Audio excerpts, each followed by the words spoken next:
chaux, y compris le mortier, le ciment, y a-t-il des fournisseurs locaux pour ces détails-là? Ben, la chaux, Saint-Honoré. OK. Hein? Puis c'est sûr que pour ce qui est de la chaux et du ciment, on n'aura pas partout de la chaux à la portée. Mais la chaux, là, c'est utilisé depuis l'aube des temps. Hein? Vous savez, tous les mortiers faits à la chaux peuvent se faire dans la cour. On arrête la pierre de chaux, on peut se faire en four à chaux et utiliser la chaux directement sur place. Hein? On va même la transformer au fur et à mesure du chantier. Là, on l'achète en poche. Là, mais dans tous les matériaux de la maçonnerie, c'est vraiment le matériau qui a la plus faible empreinte écologique. Là. Par contre, le ciment, lui, exige de plus haute température pour le fabriquer. Il se fabrique à partir de la pierre calcaire. Mais la pierre calcaire est ultra abondante sur la planète. Puis, mais même si elle est ultra abondante, on commence à voir le jour où peut-être on va manquer de pierre calcaire. Comme de quoi que on va venir à bout de tout, là. Même du sable, il faut faire le sable, on va venir à bout du sable. Parce qu'il n'y a pas pouvoir tout prendre le sable, tu sais, bon. Puis, sauf que ça dit une chose, c'est qu'on va pouvoir construire en ciment dans l'avenir, en tout cas je le souhaite, parce que le ciment permet la durabilité des maisons. Ici, les fondations qui étaient faites sur les sols argileux, les maisons qui avaient 50 ans étaient toutes décréanchées. Tu sais. C'est très important d'avoir des fondations maintenant qui sont solides pour la durabilité des bâtiments, parce que c'est pas écologique de faire des bâtiments trop souvent. Mais dans l'avenir, donc, je souhaite qu'on en ait encore. On n'en fera peut-être plus tellement que du pétrole, il va coûter beaucoup plus cher.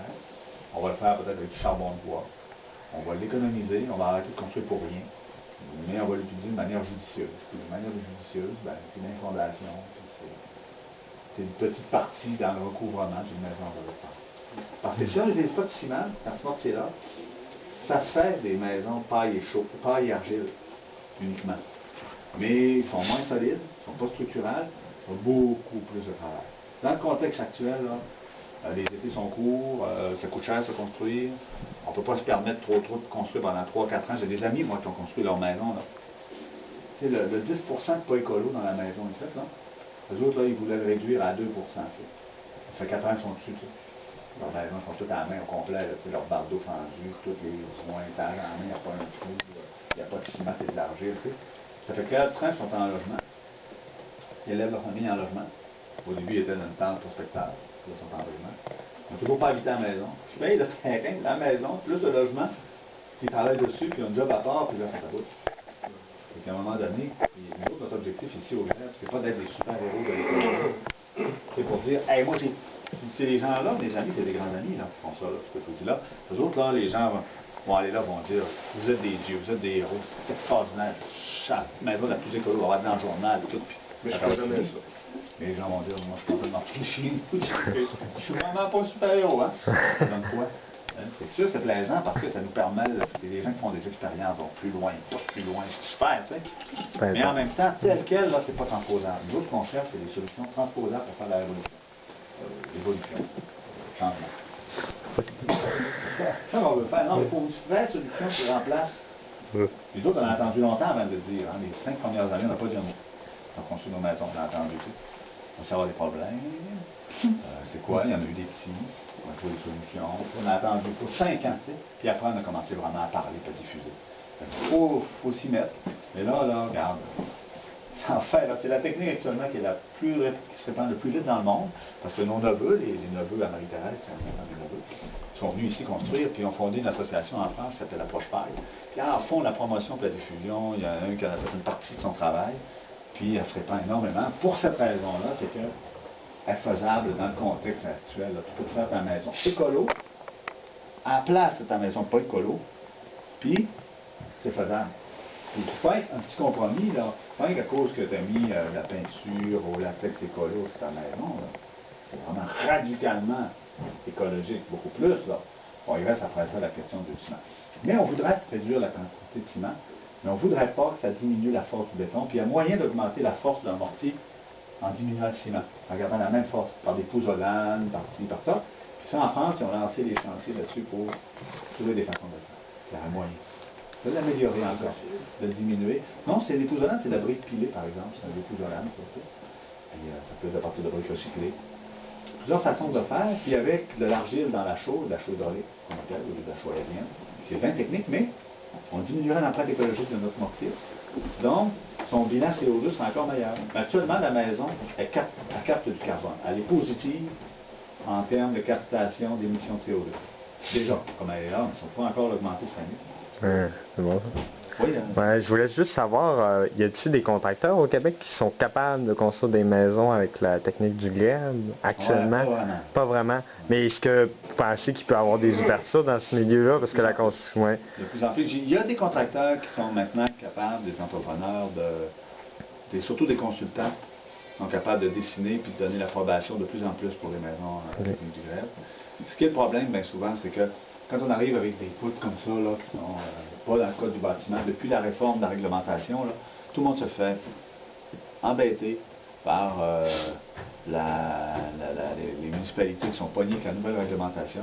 Pour vous donner un exemple, c'est une poutre là, de 3 par 10 sciée sur place.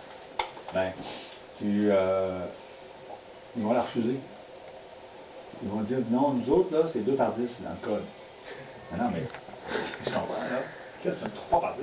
Elle est bien plus solide. Non, mais c'est pas dans le code. Là, actuellement, tout le monde est en panique, tout le monde joue le livre au fond, là. Puis ça empêche tous les projets de construction de se déployer. Là, c'est la misère à l'heure actuelle. C'est cet été, là, la première année.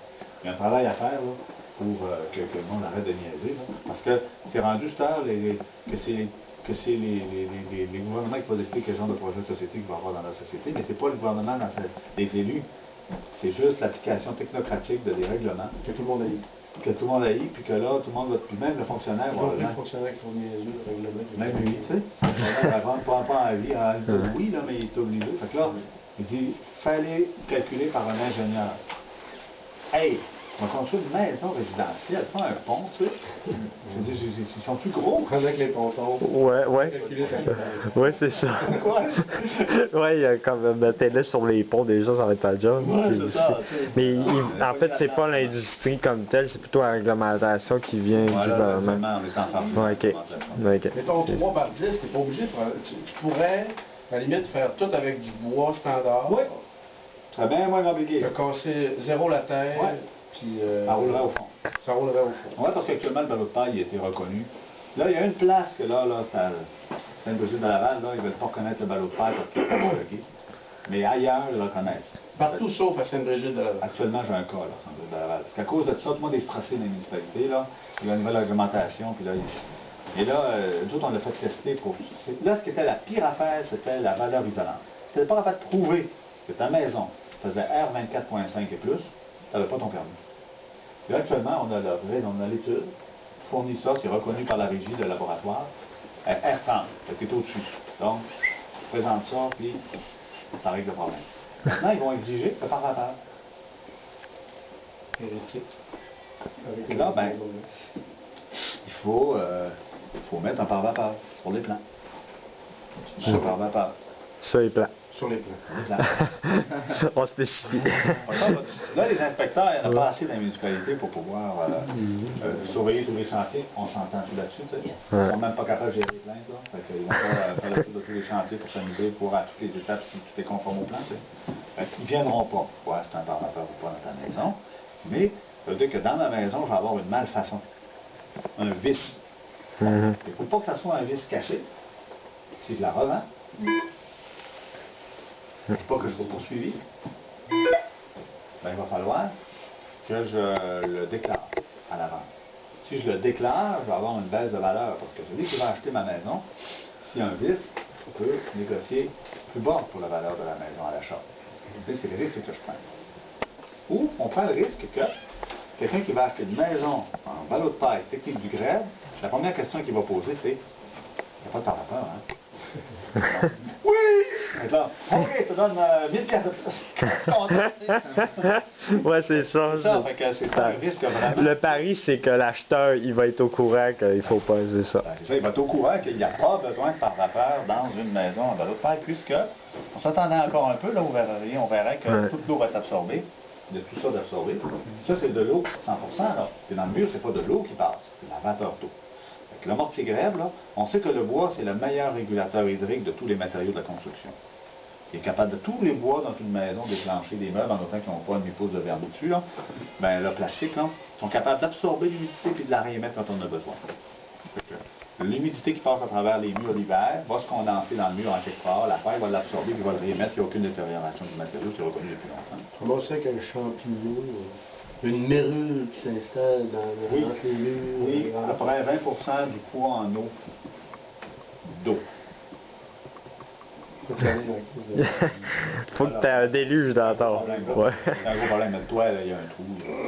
Une infiltration localisée d'eau.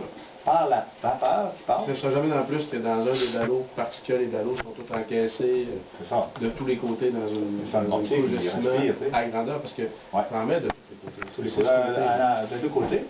Tu vois, chaque section est finie par être entourée d'un mortier comme ça, très poreux. Puis l'autre est arrivé pendant une construction, celle-là d'Alain, une section de mur comme ça, il était rendu là, à couler. Et lui, au lieu de se faire son toit tout de suite, étant donné qu'il y avait du monde pour aider à construire, il dit, moi je mets une bâche, puis on commence à couler. Sauf qu'il y a eu des orages, des averses de fou, il se levait à la nuit. Il met les bâches, puis les bâches, ça fait des affaires d'eau comme ça. Des poches, il était à 3 heures de la nuit dans les affaires. Il vidait ses affaires en pleine nuit, tu sais, puis là, tout d'un coup, il y a une grosse poche qui s'est vidée complètement dans le ballot. Puis là, ça coulait en bas, tout beau. Les ballots étaient trempés à l'os. Puis il l'a laissé comme ça. Il dit, moi, je fais le test.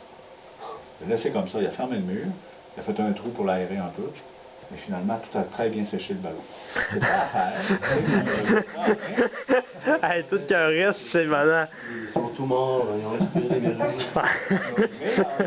Ouais, c'est ça, ils nous disent pas la vraie histoire. Ouais. Il y a un tas de plantes, genre, à fond de la mer. Il n'y a pas beaucoup de monde qui sont morts ici depuis le début. Rarement. Pas beaucoup. Très rarement. Depuis 23 ans, très rarement. Mais en bas, il y a une 10% de perte. Puis elle a eu, bon, on a fait un mur nord, semi-enterré, avec du pitch, puis en plastique, puis pas de débordement de toit, que l'eau est rentrée. C'est une erreur. L'eau est rentrée, fait que partout où que la paille a pourri, tout le mur, les montants de bois aussi étaient pourris. Parce que si la paille. Partout qu'on va avoir des problèmes dans une maison en terre de paille avec la paille, c'est des problèmes communs, connus, qu'on aurait avec n'importe quelle construction en bois. Parce que la paille, c'est du bois.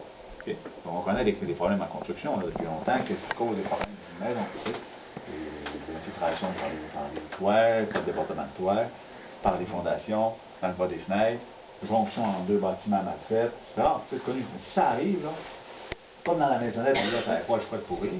Quand on a défait le mur, la paille qu'on a retrouvée pourrie dans le fond, là, c'était noir, là, ben ça a un aspect de bois, d'humus de forêt. Puis moi, je suis vraiment allergique aux moisissures. Puis je respirais ça, là, puis j'avais aucune allergie. Ça sent bon, ça sent comme la terre, dans le bois. C'est pas comme des matériaux là, de laine de verre, de cochonnerie chimique, là, tout en décomposition là-dedans, où tu respires ça, puis oh là, t'es vraiment dans des affaires toxiques, dangereuses pour la santé, là, c'est sain. Et si jamais il y avait, pour une raison ou pour une autre, une infiltration dans notre fenêtre, un trou qui a été laissé, il y a de la condensation, ça s'est détérioré. On casse le mortier, ça fait de la poussière. On sort la paille pourrie, on remplace par la paille saine, on bouche les trous, on met du mortier, puis on passe un autre appel. C'est pas compliqué à régler le problème. Moi, j'aime bien mieux régler un problème de paille pourrie qu'un problème de laine de verre pourrie. Poigné dans un par vapeur, un par air, d'autres couches d'affaires. On a dû le faire chez nous, puis ouais, hein? Mais sous ça, dans les tours de fenêtre de salle de bain. ah ouais? Ouais. OK. Bon, de manière. Ben, en gros, ça avait pris. Ben, je me souviens plus, ça fait longtemps. Mais c'est ça, c'est une compensation. Puis la laine d'acier, là, la laine d'acier, la laine de verre, là, quand c'est vraiment pas beau, là, c'est dégueulasse quand c'est tout pourri, là, c'est des petits motons tout noirs. Puis le reste, c'est juste un gros trou. Le mur, c'est un gros trou avec une paroi, puis il fait frais. Problème fréquent, bon témoignage. Ouais. Je répondais à cette question tantôt concernant la manière dont les ballots forts étaient installés. Tu semblais dire que finalement les ballots sont encaissés dans le ciment, mais pas individuellement. Moi, je pensais que chaque ballot avait du ciment sur les 6 côtés. C'est pas le cas. Absolument pas. En fait, c'est qu'ils sont enfilés dans la charpente comme ça. Okay. Puis, on coule de chaque côté. Juste à l'extérieur qu'à l'intérieur. À l'intérieur. Même pas dessus. Dessus, c'est par accident. C'est pas grave. S'il y en a, on s'en fiche. Là. On le laisse là. On ne fait pas exprès d'en mettre. On ne fait pas exprès de l'enlever non plus. Okay. Puis, mais, le long des murs, des coins, partout où ça accote à du bois, on met du mortier derrière. De sorte que chaque section, plus ou moins grande, quand le bas des fenêtres est fini par du mortier, est englobée, capée dans le mortier. Ce qui fait qu'il n'y a pas d'accès pour l'air, pour s'infiltrer, pour les bibites, les souris, pas de quoi, faut pas en faire. Ça a-tu déjà été fait? Parce que j'avais gardé le souvenir qu'il y avait des techniques de construction de monopaille dans lesquelles le ballot individuel était encaissé sur tous les côtés. Préfabriqué. Est-ce que vous avez qui le fait dans l'ordre de Montréal pour préfabriquer la technique? Carrément préfabriqué. Bloque le bout. Ouais. Mais ça reste que moi j'ai pas vu de technique encore. Je sais qu'il y a quelqu'un qui le développe en Europe, puis il y a quelqu'un qui le développe au Québec. Il n'y a pas l'étanchéité à l'air qu'on réussit à faire comme on le fait quand on le fait en place. Qu'on fait